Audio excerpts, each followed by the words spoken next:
We'll just wait for some people to jump on. Cool.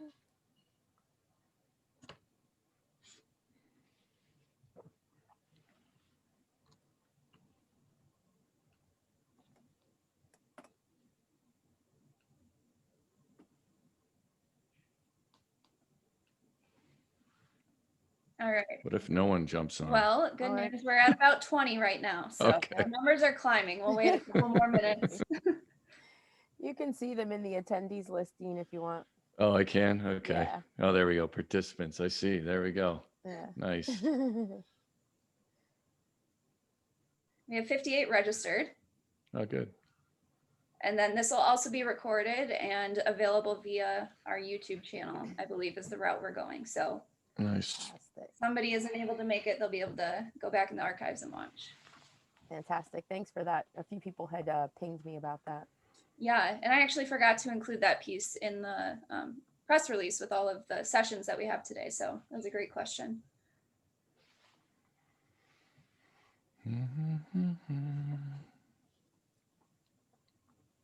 All right, we're at about 30 now. I'll wait just another minute or so here.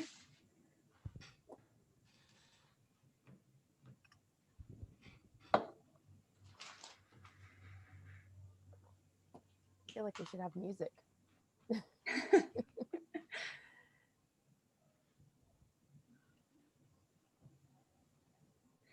All right, I guess we can go ahead and get started. Hello, everybody, and thank you so much for attending our virtual members assembly this year. I'm Jenna Martin. I do social and digital media for the USCA. And with me today are our panelists, Debra Martin and Dean Gemmell, both very involved in the curling world. Deb started curling out of Plainfield and also plays out of Bucks County, and makes a living as a coach, a consultant, a fitness instructor, and really has been a great advocate in the curling world, especially as of late. So thank you, Deb, for joining us. And then we have Dean, who is on the Athletes Advisory Council, is a US OPC rep, and his claim to fame was, of course, his 2012 men's championship. So thank you guys so much for joining us. I'm going to turn it over to you to introduce your Icebreakers program. And then if anybody participating today wants to chime in, we do have the Q&A, which you can type in or you can raise your hand and I can give you video access that way. So without further ado. Okay, that's great. Thank you, Jenna. And it's really a pleasure to be here, and it's exciting to see the number of people are interested in hearing about this program. First of all, it is a program in development. So, Deb and I have put a fair amount of time into it, along getting input from other people, but this is another chance to do that as well. So we'll have an opportunity when we're through to certainly share ideas and hear some of your thoughts. So yeah, quick bit on me. I've been on the USACA board for, except for a weird 18-month break, I've been on the board since 2010 with the EAC, and most recently as the USA curling rep to the USOPC AAC. And in that time on the board, I often would say that we needed to do a program to reach out to populations that don't curl. And I would often say that, and I never did anything about it. So now, I was somewhat galvanized by the events of last spring, and I'm actually leaving the board. So I thought this is a great time to put some energy into this and see what we can develop. Now, with all that said, I want to introduce Deb, who I know from my own club here in New Jersey. She joined the year that I was club president in 2010, which was a pretty crazy year for our facility. We went from 140 members on 2 sheets to 280, and it took a certain kind of person to come in and really succeed. And Deb joined with her wife, Charlotte, and have been great members since. But I'm going to let turn it over to Deb for a second to tell us about her journey in the sport and what that's been like. Well, thanks, Dean. I'm going to try to keep it short because when I talk curling, I can go on and on forever. Suffice it to say that in 2010, like so many of the people that came through the door then, it was one of those Olympic, we were the Vancouver bump kids. I guess that was my freshman class. And I always say it was love at first slide, even though they were 4 terrible slides. And the rest is pretty much history. What I find addictive about the sport is the challenge. So I was drawn to it for the challenge, the competition, the on ice physicality. You know, as an athlete, I appreciated it first from what it presented me as an aging athlete. And then I think I stayed because the community, the culture, and the opportunity to sort of, I don't know, make new friends at a point in your life where you're not often encountering new community was really, really interesting, and has been one of the most wonderful things, like one of the wonderful side effects of getting involved in the sport. So I am always up to do whatever I can to help improve or better or volunteer to, you know, kind of make the sport that we all love, you know, as good as it can possibly be. And I'm an advocate for diversity for obvious reasons, some of it self-serving, but so when Dean approached me, and I think we all had an igniting event or two over the course of this summer. There were many awakenings, I think, and I think that was sort of what tipped it into the column of, this is something that seems more urgent now than maybe it had before. And there was just no way I could say no when he approached me. It was sort of like, you know, if you believe it, you have to kind of step in and do what you can. So like Dean said, it's a work in progress, this program, but I do think, and I am encouraged by the amount of enthusiasm there seems to be, just like organic enthusiasm, that more people would like to see the sport grow and expand in this way and be more representative of the communities where it sits, and to give more people the opportunity to find out about it, the things that we love. So I guess that's my story. Real quick, I'll say, Deb, you're underselling yourself a little bit. Deb and Charlotte came into our club with an enthusiasm for the game that was unusual, to be honest. I mean, they really got it right away. If you've been in if you do Bonspieling at all, you will have seen them and met them. And so yeah, they came in and just really got after it. And one of the things, though, that prompted for me was, I thought, you know, here's a, you know, two people with really dynamic personalities, and they came in and they understood it right away. What would it be like for someone who didn't have that? Not everybody has that, and it would be a different experience. And even I've learned things just talking to Deb after games, or, you know, so I in fact, I said to her once, I said, you know, during this whole process, you have to call me out when I say something stupid. So we're doing that, but she's really been a great advocate for the sport, and also, you know, opened me up to some things about how her experience would be different than, say, a Black man who walks into our club. It was and our club is tiny, 2 sheets. And once you're in it, right, Deb? I mean, you walk in and you're in the club. There's there's no preamble. So with that, I'm going to share the screen and start going through the deck we prepared. This is what we've shared with people so far.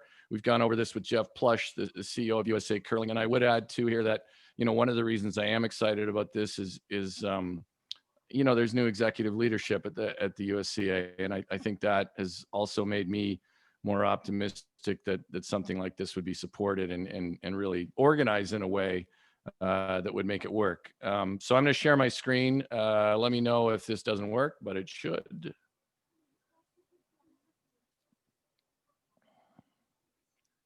It's sharing right now, right? Yes, you're sharing. Okay, now I just have to make sure that we're not. There we go. No. All right. So I'll carry on from here unless somebody gives me the thumbs down like it's disastrous and my technology approaches are not working. But the program we're calling Icebreakers. Tagline right now: share the sport, elevate the game. The big thing we wanted to do, and actually this is a word that Deb and Jeff use more than I ever did, but programmatic. It's one thing to just say, oh, it'd be nice to have more people, you know, from more walks of life and curling, and from more groups.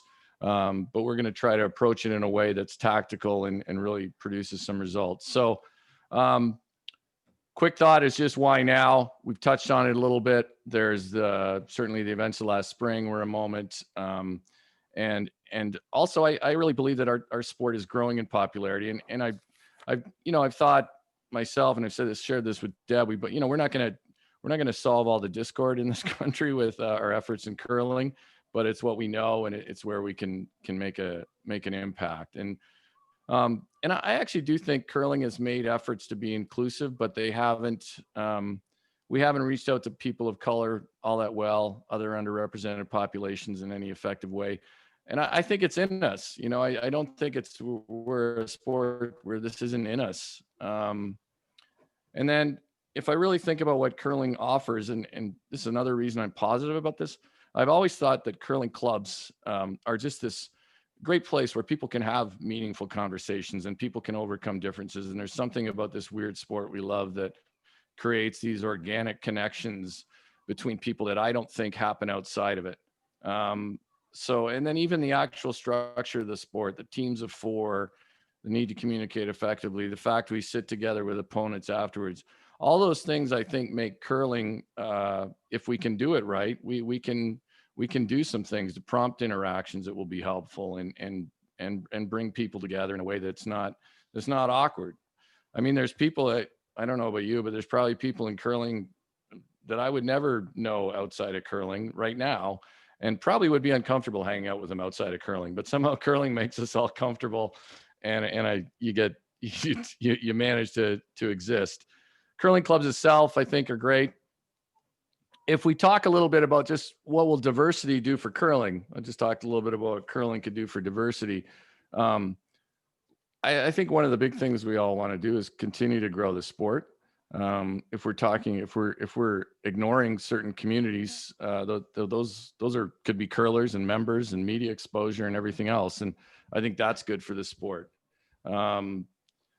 And then if you want to speak about it purely economically, pure economic numbers, I mean, we are all in this sport trying to find corporate sponsorship and support for us, like all sports. And companies are not particularly excited to sponsor sports that don't reflect at least a commitment to some sort of diversity. I mean, that's just the way it is. And I think we can help. If we can show that, we can bring more money into the game, and we can be the kind of sport that secures sponsorship more easily. And then new talent and fresh ideas, right? I mean, Deb joined the club. Like I said, she was immediately positive energy at the club, and does bring a different perspective than we would have. She ended up on our board. What was it, 3 years, Deb? You were on our board after 3 years. You were on the board. So, I mean, it was embraced, and it improved our club. And I think that's that's the thing. It's part of what just makes this, I believe, the right thing to do. So this was actually me and there's New York City a while ago at an event where we brought curling stones. I will say that at this thing, I was the rep for curling. There was somebody from speed skating. There was a hockey player, and I was the most popular presenter at this thing. I mean, it was a school up in the Bronx, and every kid wanted to be around the curling stones. And I mean, it was me, then hockey, then speed skating. Nobody cared about speed skating. So there you go. That's something to build on. If we talk about, after we talked about, okay, here's why it's a good thing. It became about how do we get this thing started? And I'm probably a great one for ideas and then maybe not figuring out how to get them done. So we need the people who can do that. But if we walk through sort of some of the things, and there's a piece at the end here that Deb's done that was really tactical in terms of how a club would introduce this, how we'd bring it in, what the steps would be. But just in overall terms of getting started, anybody's interested, we need the club board. We need the club on board. We need broader membership. You need some buy-in. And then you have to find the underutilized ice time in a club. My own feeling is every club has underutilized ice time. That they, and my own feelings apart from this is just that every time that ice isn't being used, it's a wasted asset. So we really want to, dig into your club calendar. There's times, right? I mean, Deb started curling when we had 280 members. And what was the league you had, Deb? It was 8 o'clock Saturday. Saturday mornings, yes. And it was all new curlers with experienced curlers on the ice helping. But yeah, you had to, there was 280 curlers on 2 sheets. There's some different things you got to find. And then, you do want to establish your core group, find out the people who are, really want to engage in this within your club. Find some people, no instruction, find the people who are the ones who reach out to new members when they join. get those people involved. And if I could just say, if I could just add on that. Absolutely, Dean. Deb. So the one thing that I think I have, whenever Charlotte and I or my friends have talked about curling, I'm sure most of you have experienced this too. Like when you talk about curling, people are immediately sort of enthralled or interested. And I have often tried to figure out what is it that makes some people take the next step versus others. And a couple of people have said to me that, you know, in general, the perception of the sport is such that they're not sure that it's a place for them. So I think some of this just is about, you know, creating a comfortable environment where people can try it out. I do honestly believe that the sport speaks for itself.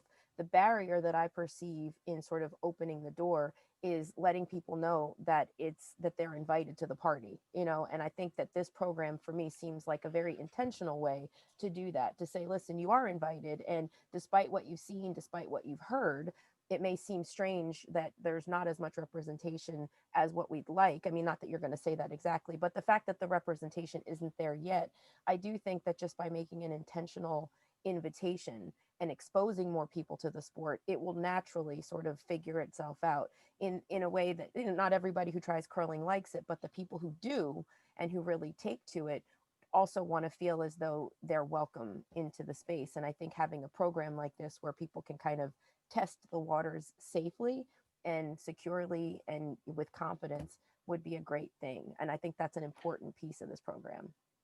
That's a great point, Deb. And I want to ask you just to that point, and this was a bit of an education for me. You shared what happened when Teak joined the club and what made her feel comfortable about going there. So Teak is also a Black woman who is a member at our club, but how did that go?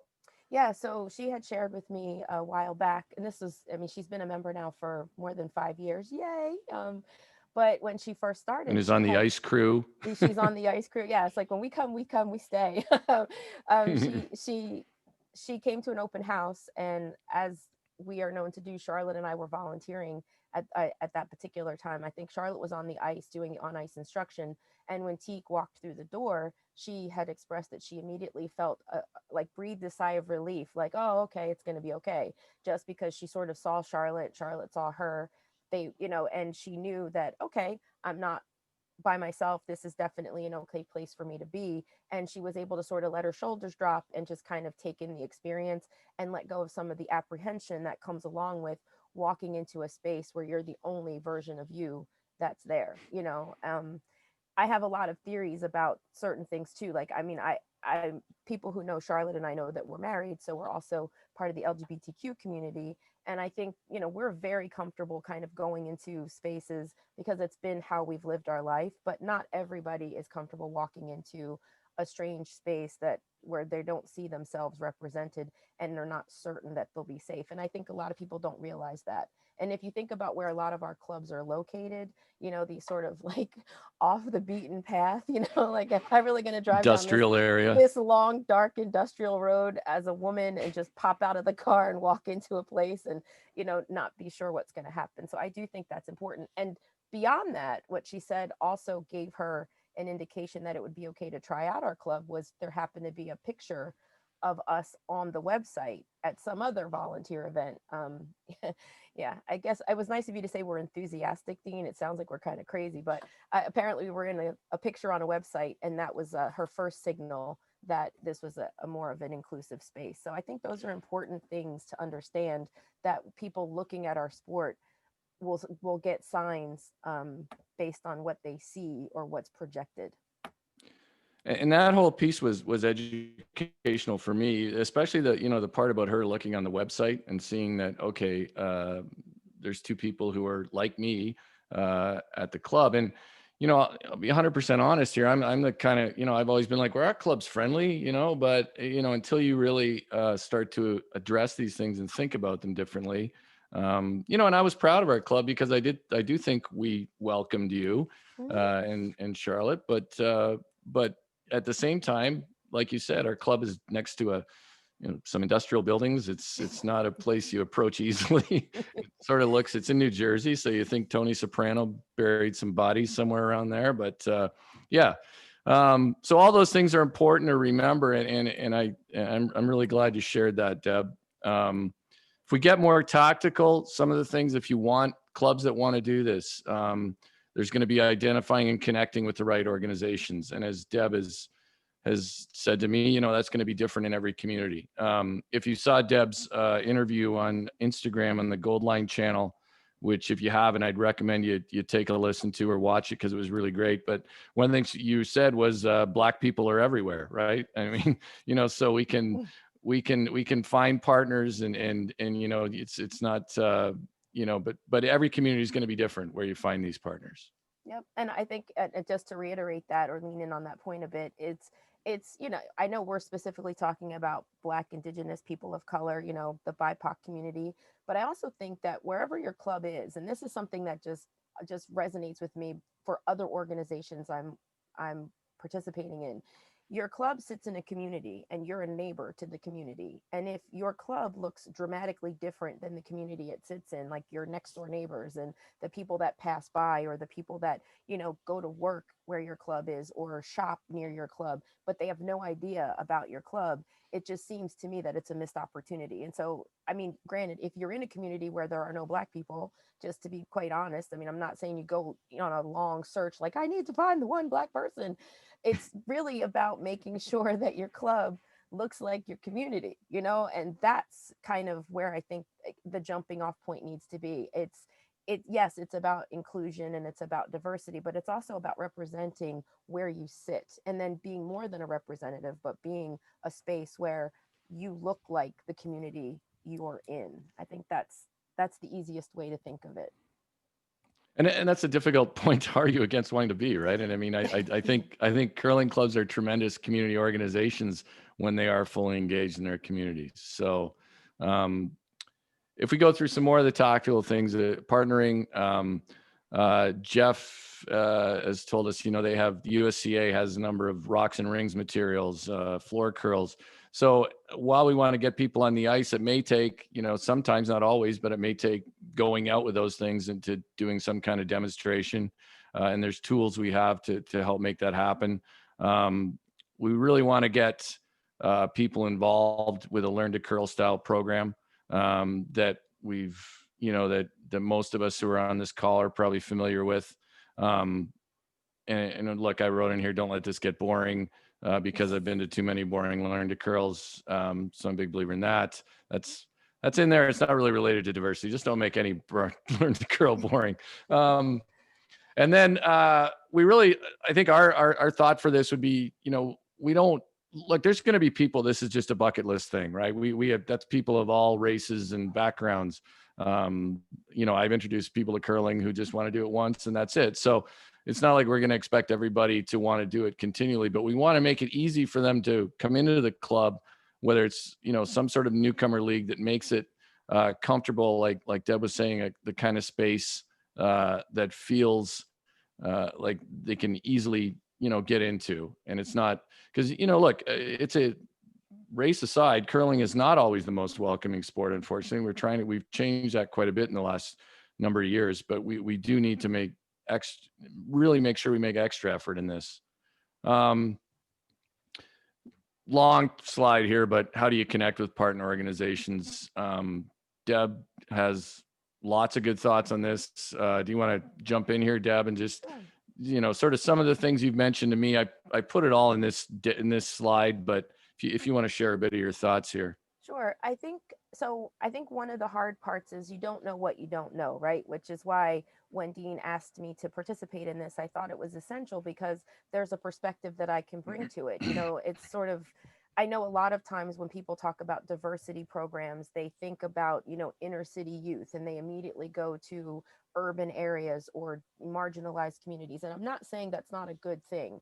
I'm just saying it's not the only thing. But I understand that in the popular conscious, people aren't thinking about, well, where would I, find people to connect with? And there are a lot of organizations already embedded in the community. And one of the things I think makes the most sense given capacity, I don't think any of us is doing this as a full-time job. It would be great if that was someone's full-time job, but how do you launch something when you're doing it on, a volunteer, schedule? So I was thinking that it made the most sense to try to connect with and link up with organizations that are already doing it. They already have the framework. So like the YWCA or YMCA, different church organizations and local chapters of historically Black colleges and fraternities. They do a lot of community service as a part of their charter. So if they're already doing something around wellness or activity or sport or camaraderie, finding a way to do like a group outing or a team building within a local fraternity or sorority would be a great way to expand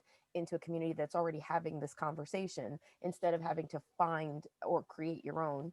And everything else that's listed there, like clubs like Black Girls Run, Black Men Run, Lions, Kiwanis, Rotary. I mean, so there's the low hanging fruit in the community. Obviously, schools, some schools have after school programs, but any place where people are gathering and trying to work on things like wellness or activity or sports or just, community outreach in general, I think would be a great place to kind of present this program and say, here's what we'd like to try to do, and here's why we'd like to try to do it. And I think it would save a lot of time than trying to create the wheel or invent the wheel yourself, if that makes sense. Definitely. So there's ideas on how you can do that. And at first, maybe that seems daunting, but hopefully our program can help with that. And I think most of us in our communities would know some places to go. What else? I think this is a big one. And when I started with, we don't want this to just be like, oh, we got some people to try it who don't look like most curlers.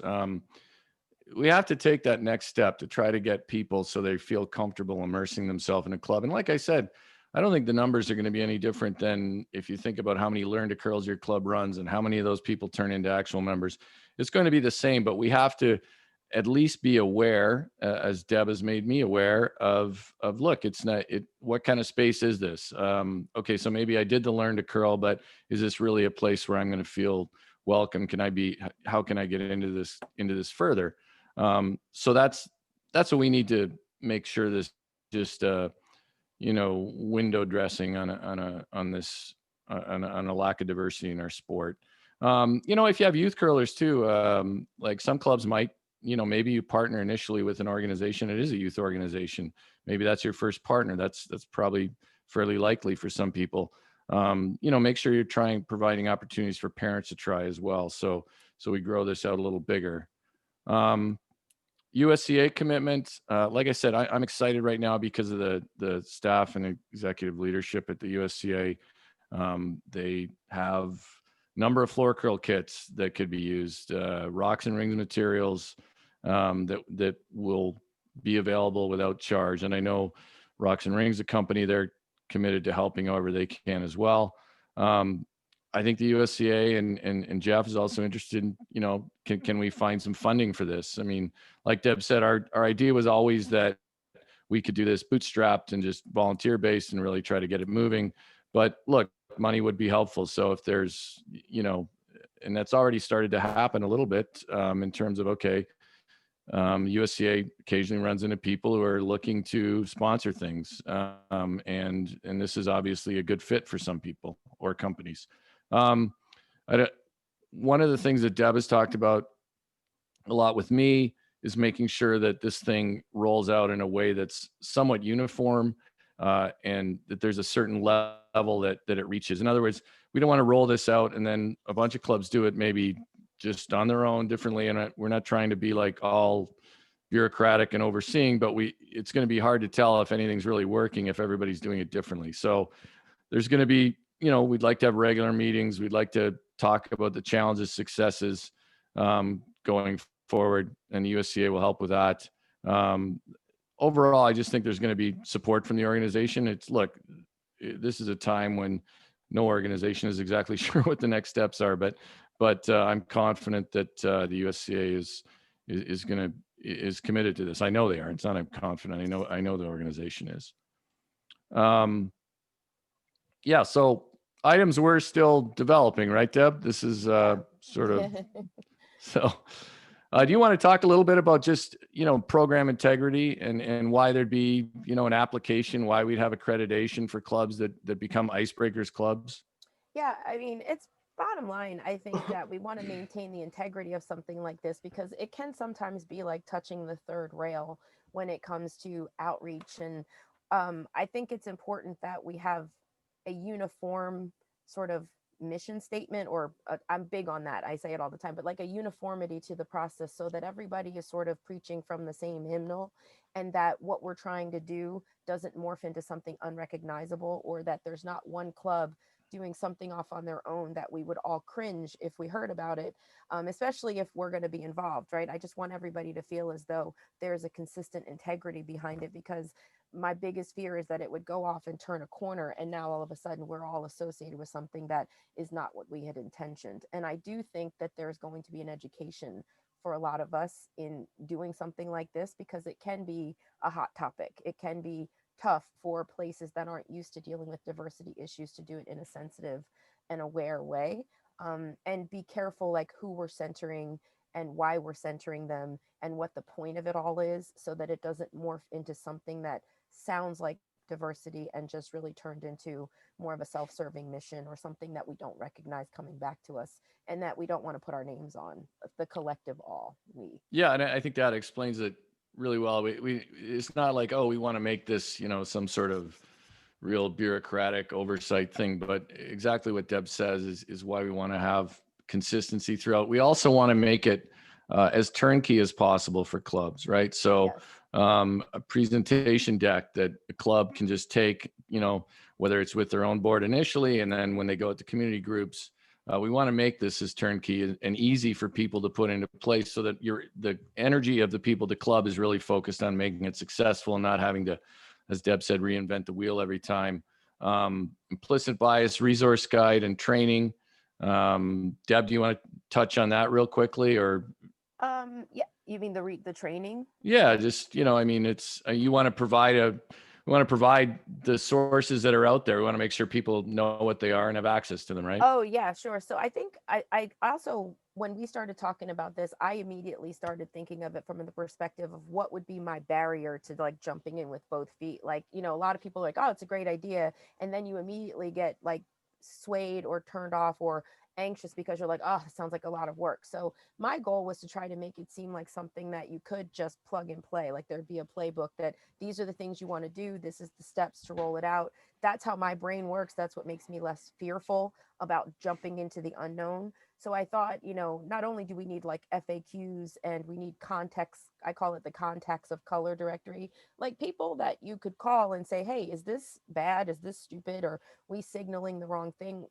If you don't know any people of color, I wanted it to be possible for people to bounce ideas off of people of color and have open, candid, honest, straight up conversations, because none of this works if we're all tiptoeing around things.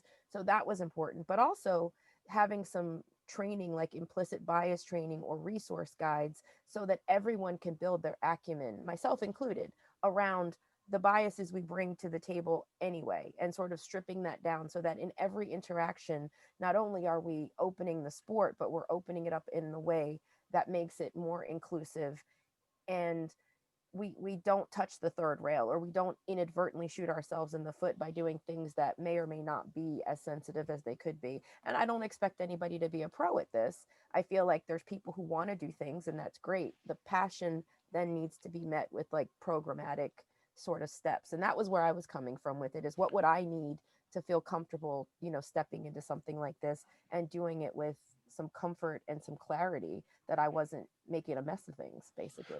It's a great point, because we want to make sure that people who look like me aren't afraid to make mistakes, right? I mean, I have a good sounding board in you, but we want to make sure that everybody, the last thing we want is to people feel like, oh, it's just too much, and I may not be able to, like Deb said, we tiptoe around a lot of things, so hopefully we don't do that, and we make it work. I don't want fear. I don't want fear of the unknown or fear of making a mistake. I mean, I like to think everybody would be coming at this with an open mind, with the best possible intention.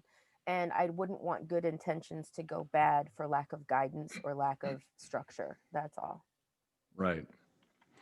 Other things we want to provide some marketing templates, so that, clubs, again, we want to make this as turnkey as we possibly can. Clubs can easily communicate about the program. Branding, merchandising, that hopefully that becomes a bit of a thing that provides more visibility. Benchmarks, I know, KPIs, do I use them all the time in my daily life? No, but they'll be important for this. So we want to have ways to measure this. We want to use things like net promoter scores when we can, reviews, try to get the data we can to make, to improve it. Even we get down to conversion to curler percentages. What are we doing? What could we do differently as we go forward to improve that rate? And that, that some of that might translate to curling in general, or it will. But the more we can do, the more data we can collect, the more, and some of it will be just sharing ideas, not hard data, but sharing ideas in our virtual meetings or in-person meetings. Continue to do that. How we measure long-term success, pretty simple actually, or short-term success.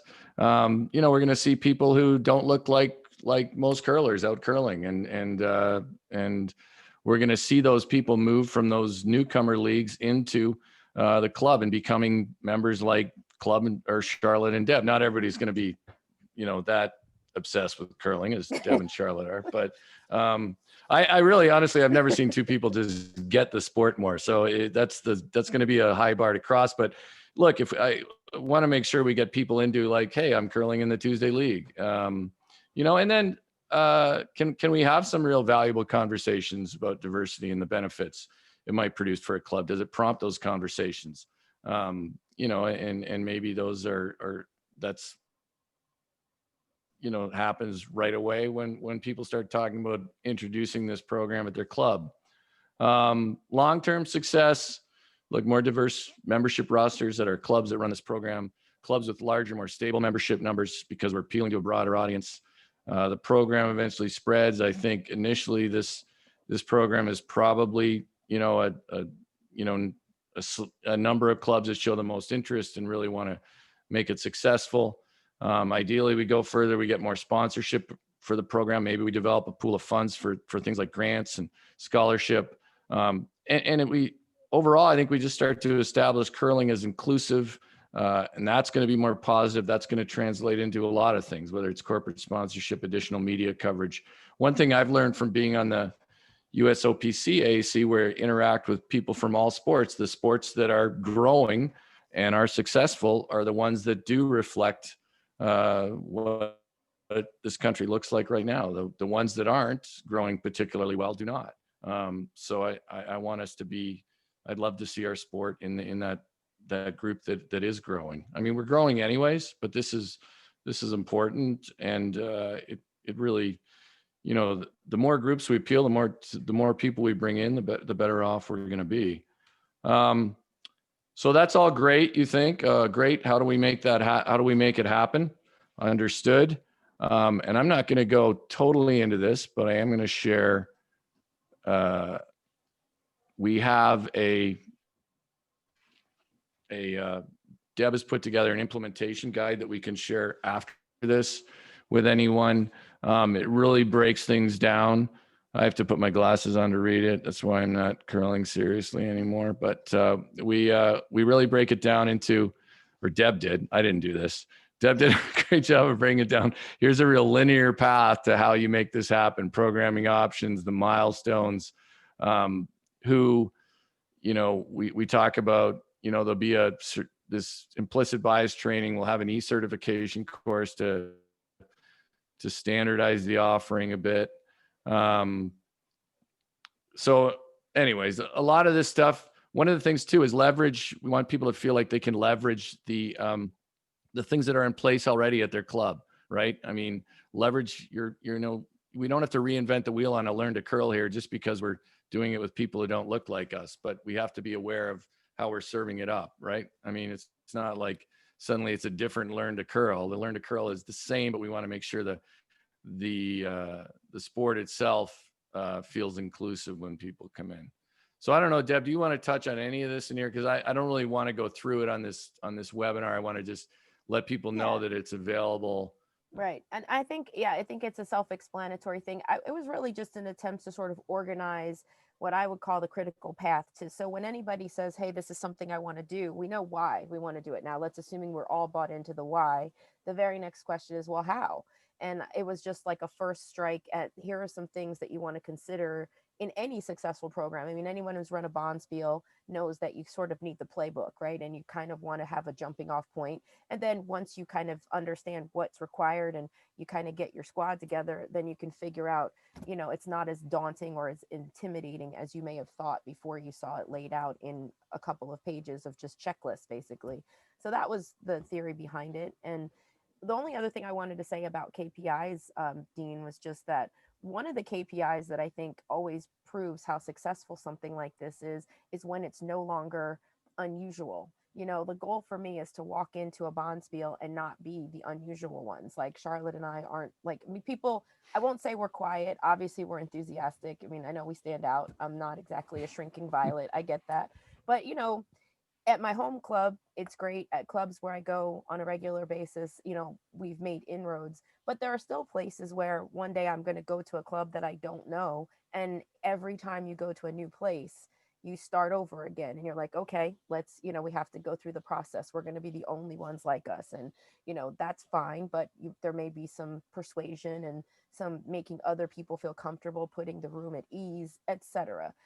It would be great if one day that wasn't a thought that I had in my mind. Like if I'm going to X, Y, or Z club, that I wouldn't even need to think, because I would just know that the environments are such that they reflect the people who like them. And the other thing I will say about enthusiasm, I think one of the reasons we were so enthusiastic, other than just that's how we are, is, you know, in a community of people who have not been exposed to something like curling, we didn't even really know it existed 10 years ago. We hadn't really been indoctrinated or aware of it, I guess. And what I hear a lot is that when people find something for the first time that they didn't even know, the passion or the free fall into it is so different than people who grew up always knowing it was there. You know, there's a level of intensity that comes with newness and discovery. Like, wow, this is the coolest thing ever. Where have you guys been hiding this? Versus the people who are like, oh, I took this in PE class. Like, you know, curling, I've done it. I did it for 10 years. I stopped for 10. I'm doing it again. Not to say that that's bad, but it's just interesting to see how those two viewpoints are different. It's like, it's when you have the luxury of taking something for granted versus this discovery of something that is just like blown your mind, that you couldn't believe there's an entire community and network and organization built around something that you've never ever seen. I continue to be fascinated by how it seemed like such an underground thing, but the more you're in it, you realize, no, this has been around forever, you know. And you see the pictures of the people, you know, in black and white, like curling on a lake in Scotland. You're like, how have I lived for 40 years at the time and didn't even know any of this? And so I think that's kind of what sucks you in, is it's steeped in so much tradition and it's been around forever and you had no idea. So I don't know, there's just so much to learn so fast. So it's like system overload, which is why I think we were like, this is amazing. You know, it was a really cool thing versus if I had grown up with it, my intensity may have waned over the years. Right. You know, I mean, I'm still in my infancy, I guess, if you will, or maybe I'm Well, a teenager now. I'm a teenager in this. Yeah. And you came to it too. You had background, you and Charlotte both had backgrounds in other sports, right? So that was certainly helpful. Yes. And For sure. so, you know, obviously I think you just fell into a category as well of people who are more likely to find the sport and love it. And like I said, not everybody is going to love our sport, but you know, the more people we can expose it to, the more people will find out really do love it. And we need to make it so people feel comfortable in it. I'm going to look at some of the questions here, Deb. I saw there was a couple. Someone had been asking about arena clubs and if we had any thoughts on that. I know for sure. So. Yeah, it looks like, and Laura asked about arena clubs, and I know that arena clubs do have the particular challenges of ice time and how you would do it. Now, you did mention Rocks and Rings, and yeah, the floor curl kits, we partner with them. Well, the USCA has floor curl kits. I've actually, you know, I work with Chad McMullen at Rocks and Rings pretty closely. And they have a program that they could roll out because I think if your ice time is limited, even if you might be a busy club with limited ice time, or you might, whatever organization you reach out to may be skeptical, right? That's another thing. So you may have to go and do some sort of presentation and hopefully we can provide some guidance on that too. But obviously the floor curl kits could help. I always want to make sure people know you're not going to be curling like this, but certainly they can help. And there's a curriculum that Rocks and Rings has that we'll be able to tap into that really does help people explains the game and gets them excited to try it. So, maybe, for your arena clubs, or even, like I said, a busy club without much ice time, you may have to go out first that way. And then see where you go from there. It's actually not even, it may even be positive, because you might weed out the people who just want to do it on their bucket list versus someone who's like, wow, I've seen this in the Olympics and I'm excited. And then the people came in and now I really do want to try it. So that'll be in place. The other question there, Deborah, was also wouldn't reach out to established groups, show a willingness to learn, engage and learn. I think Ryan asked that question about, wouldn't it be, he was saying, wouldn't it show a willingness to sort of learn as opposed to dictate? And I do think that's an exceptionally good point, Ryan, that some of this program is going to take shape as it rolls out. I think like the more we go about this, there's going to be, I imagine, some best practices and some lessons learned, as well as like some frequently asked questions. But I do think it's important when presenting this that you present it as like a mutually beneficial relationship, and not like, here's what we're going to do for you, or here's what you can do for us. It's sort of like, it's an opportunity to expose, cultures to one another and provide another opportunity or another option. And as opposed to kind of going and saying, this is what it's for, and this is what we're going to do for you. It's more about a collaboration or a partnership, as opposed to, what's in it for me, what's in it for you. I do think that's important to amplify. It looks like, I think Steve O'Keefe here weighed in with the arena thing too, and he suggested you work with the rink management,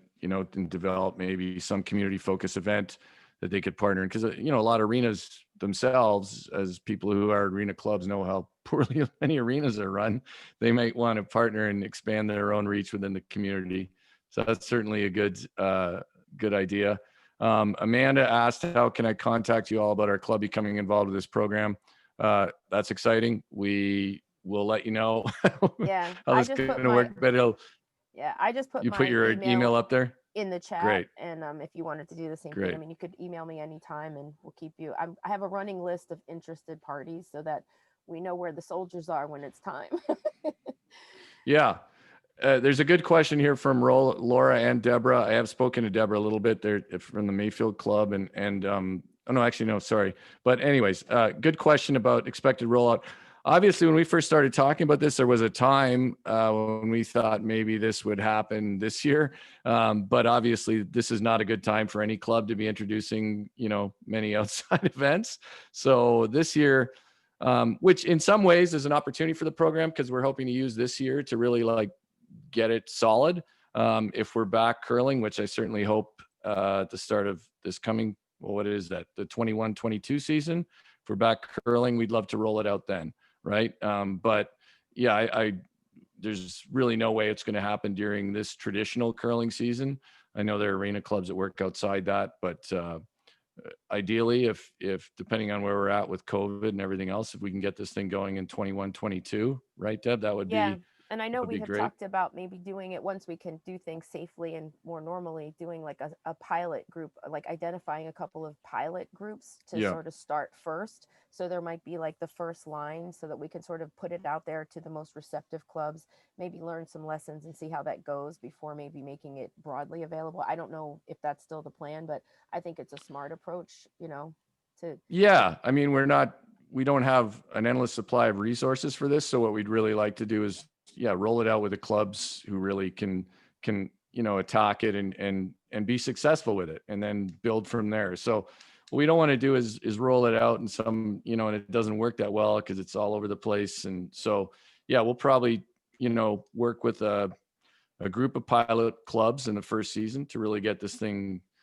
going well. And hopefully after that, we definitely include arena when we're rolling it out.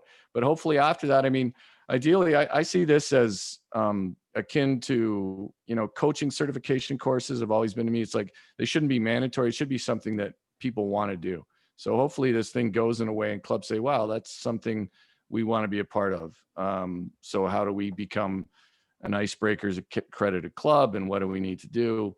and we move from there. And, I see one question in there just about the challenge at your home club might be bringing the club and the board along to create a welcoming space for the BIPOC community. And yeah, I mean, we're not saying everybody's going to be on board, but we're going to give you the tools to show your club how to make it work, and maybe you have some of those hard conversations. Yeah, I was going to say, I'd like to talk about the elephant in the room. Sure, go for it, just Deb. for a sec. Is just Yeah. I mean, I think this is great that there has been so much organic reception. People have heard, just little bits of this. And like I said, we've been formulating this sort of on the fly, with duct tape and paper clips, trying to figure out, like, what can we do? How should it look? And as it's coming along, I think this is great. Every time a group of people hears about it, there's a natural affinity for some to say, yes, this is wonderful, let's latch on. But I will say this, I need everyone to manage their expectations, that not everybody's going to be psyched about this. And I don't want to bring everybody down, but I think it's important to understand that that's okay, right? Like, there are going to be people who are afraid of what they don't know and afraid of what they don't see. I'm sure once upon a time, before clubs were co-ed, there was some resistance. And I would argue maybe in some places there still is, to women, being fully fledged members, to women participating fully in the sport. So yeah, there's work to do. I don't think the fact that some people might be harder to come along should deter or dissuade those of us who are committed to it, because we understand the value in, diversifying the sport and what that does all the way around. And I think what will have to happen, and this is something that I'm going to put some thought into, is how do you make the case for why this is a good thing for people who are afraid of it? Because typically the resistance has to do with fear of what they don't know, and that everything's changing, and that they're somehow going to be inconvenienced, or somehow they're going to lose out. Because, the famous quote goes, when you're kind of used to being the dominant group, equality starts to feel like oppression. So it's about making people feel safe, that they're not losing something in the equation. Like, what's that going to do to my league space? And they have all these reasons. And that's okay. Like, listen, take it in. You don't have to win every fight. But I do think it's important to know that not everybody's going to be psyched about this. And you're going to have to feel out your club, your space, in a way that you bring people along, or don't. But I just don't think we should all have, like, this Pollyannish idea that everyone's going to hear about this and be like, this icebreakers thing is amazing. Because I think there will be some resistance that you may not even see until you start putting it out there or presenting it. So, just prepare accordingly, and don't let it deter you, but also be prepared for how you manage it. I think that's important. Yeah, absolutely. I mean, there's no way that, we all know it's not going to be 100% well received. We can, USA Curling has experienced some of that just with tweets. So like Deb said, we're not going to be Pollyannish about it either. Somebody said here, I didn't see your email for follow-up contact. I don't know I didn't put mine in yet, but I will. I put mine in the chat, guys. Okay, I'll put mine in the chat as chat. well. In the Q&A, Brian Petard out in Seattle, good guy. Nice to have you here, Brian. Brian makes a point of go to people, don't expect them to come to you. That's a big part of this. I think that's honestly, I'm like Deb. I don't want to be Pollyannish, but I also feel good about the curling community. I think in general, I've seen people whose lives have changed because of curling. It's just made them different people, so I think our community is at heart, not 100%, but at heart, I think it's a great one. So we have to go out and engage, and not just expect people to come in. And honestly, when Deb, when you joined, I remember thinking, I wonder why more people like Deb don't join our club. What's stuff? And then you walk me through some of the barriers, and I'm like, oh yeah, that does all make sense. Yeah. So and I'm gonna throw my email in here. And I think and those of you who've heard me ever talk about it before, is that, I played a lot of sports where I got to be the only one like me, right? So I had a different foundation, and I'm sure there are a lot of people of color or competitors of color in sports like this that would say, yeah, I have played other sports where there wasn't anyone else like me. And so I got used to it. Like I've built up sort of a confidence around that. And I also came in the door with someone else who was just like that. My wife and I came in as a pair, so I wasn't going it alone.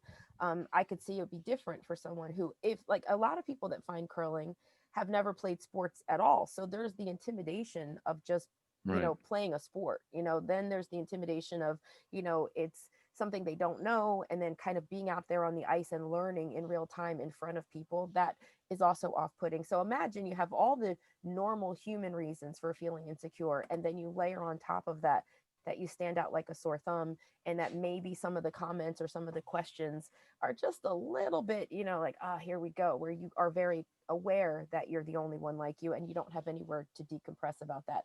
I'm just saying those are some of the challenges. And I think most curlers that I've met, you know, even if that is their first instinct about it, it's been a very welcoming community overall. So I have high hopes that a program like this will go well. But I also, like I said, I think that sometimes when people are pushed to do something new or step out of their comfort zone, you get an immediate like whiplash or backlash. And I just want us to be careful not to force it down anyone's throat either, because I don't believe that's the way to go. I think it's about conversation and dialogue, and and this, hopefully having a deck like this and an outline that says this is what it is, this is what it isn't, will give people more comfort about what we're trying to accomplish and assuage some of their fears about it. I don't know if I mentioned this, but Jessica Schultz asked that the deck would be shared, and we will make sure it's shared. And the Word doc that will be shared too. Maybe I already mentioned that. Sue Mitchell, hi Sue from North Carolina, asked if we can have social media training on what not to do if a club is not in the program. I think that's I don't know if we're going to do social media training, but I know Deb's always available for insight, and I know Jenna is getting a crash course in social media too, and does a great job with the USCA feed. So yeah, I don't know if it's going to be part of the program, but yeah, available. Say it's available. Okay. I don't know if there are any other questions. We're at 4:56, Deb. So Yeah, weird, like, because I don't know what people are thinking. They could just be I know. falling asleep at this point, for all I know.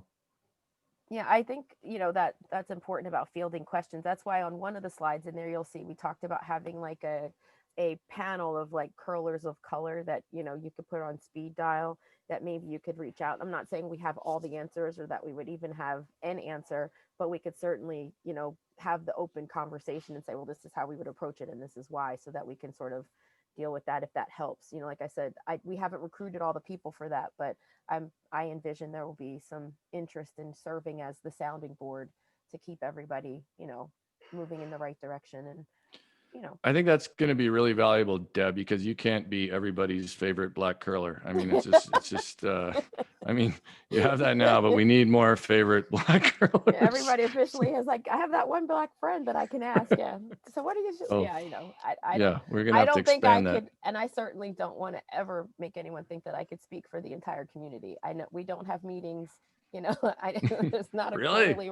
there's not a quarterly report, but I can tell you from a perspective of someone both in the curling community and outside of it, there's probably ways to handle things and not. And you'll get, for every question you ask of different people, you may get a multitude of answers. That's why I don't want to be the only one either, because regionally, where I live and where I come from, my answer may be different than someone in the Midwest or down south or out west. So I think we need to recruit that so we can all have a panel of people to kind of, center it in the right way.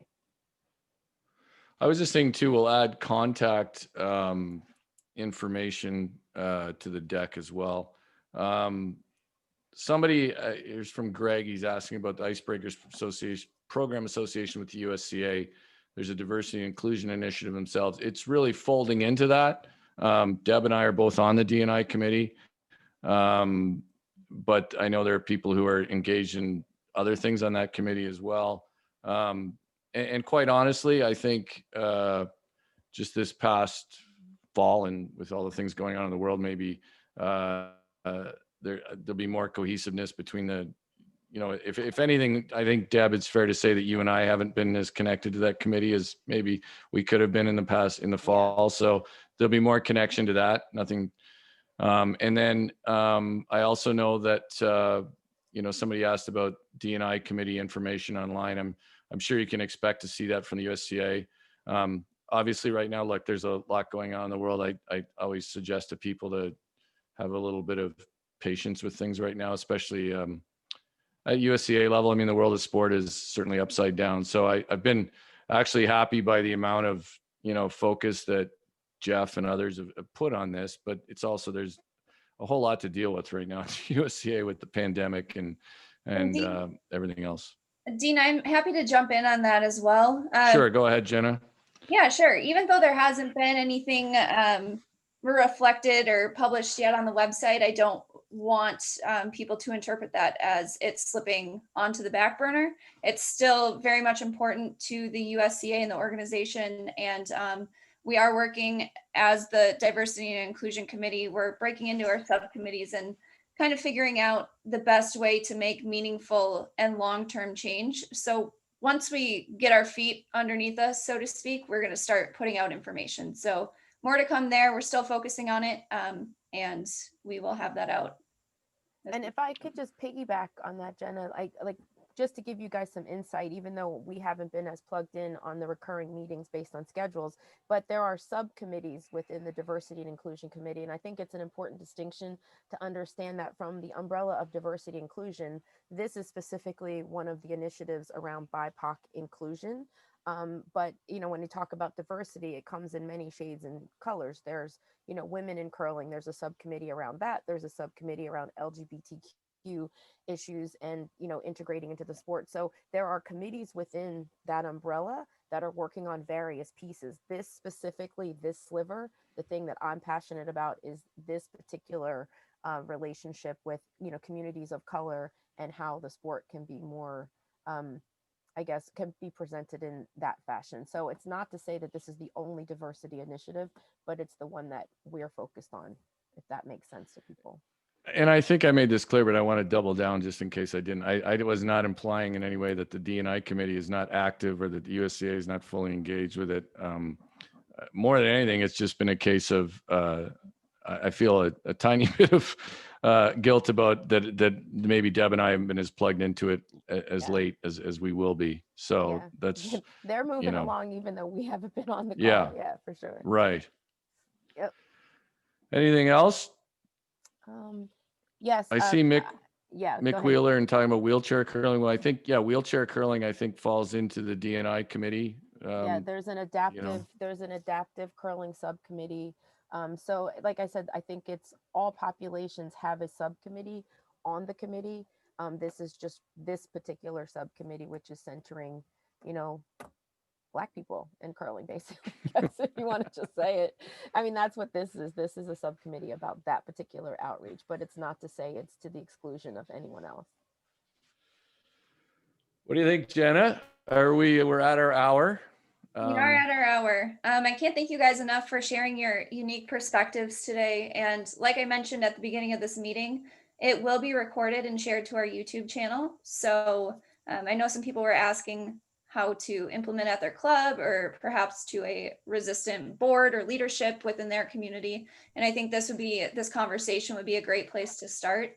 I'd also like to make myself available as a resource at the USCA. So if you ever need any documentation or are looking for any updates regarding D&I at the organizational level, please feel free to reach out to me at any time.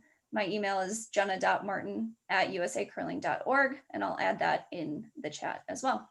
And just before we go, Jen, I just suggest once again, in case somebody joined late, do check out Deb's interview on the Gold Line Instagram channel because it's pretty illuminating. And I'm not just propping up Deb here. It's just I have known for Deb for 10 years, and I learned quite a bit during that interview. So make sure you, if you have the time or make the time to go check that out. Here, actually, I see that Ali Coluccio from our club just put the link up to that interview. So yeah. Thanks, Jenna. And I'll also just say thanks to Deb. And I also want to thank Jenna and Steve and Jeff at the USCA who have been supportive of this, of our efforts. And in fact, have probably pushed us at times, Deb, to get some things done because maybe we were a little distracted, but so really appreciative of the organization. And I would just like to say, someone had asked in the Q&A very quickly, is there going to be training on what not to do? And I would say that one of the things that I'm very excited about trying to make a piece of this is the implicit bias training, which I think should be something everyone takes. It's definitely like we're still cooking it, mixing it up, trying to figure out the best e-learning tool that we can do. But I feel like that would be the best place to start learning what not to do, and to kind of understanding implicit bias and how it affects all of our conversations and interactions. So I think that was Sue who asked that question. So I think that would be a step one, a much more expert approach than me. So there you go. Great. That's it. That's all I got. I think we're wrapped. I think it looks like people are just down to thanks and links. So I'll let Jen, I guess, do you close this out, Jen, or do I hit leave? Oh, I thought you meant vocally. You have a much better voice. No, yeah. Actually, I guess the last thing I'd say is just, we touched upon it a little bit earlier, but or quite a bit, and it goes to this implicit bias training and things. I think one of the biggest things at clubs is just not, Deb talked about the elephant in the room. It's time, just don't be afraid to make mistakes. I know I'll make mistakes in this. I'm sure I did when Deb joined the club, for all I know. I can't remember. I don't think so, but maybe I did, and I could have. But yeah, well, embrace it and don't be afraid. Exactly. That's true. Yeah. Yeah. You would know. And that's the important part, though. It's the conversation. I think, Dean, it's honestly, I'd rather someone ask me a question than make an assumption. And I feel like most people feel that way. Like, if you don't know, don't pretend that you know, just admit you don't know and go from there. I mean, we're the community of curling. We talk about a lot, so this could be a conversation as well. That's how people learn. That's how people grow. All right. Thanks, everybody. Thank you both again for your time and your efforts in kind of driving this initiative. I really appreciate it. And thank you, everybody, for hopping on. We appreciate you all for your dedication to making our sport more inclusive and overall better. So thank you. And I hope everybody has a great Sunday night. Thanks, guys. Bye-bye. Bye. Hey, Jenna? Yes. I was going to ask, can you save the chat along with the recording?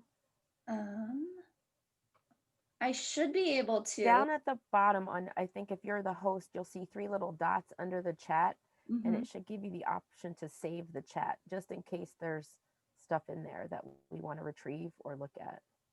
Do you see it? The 3 dots? I see the 3 dots.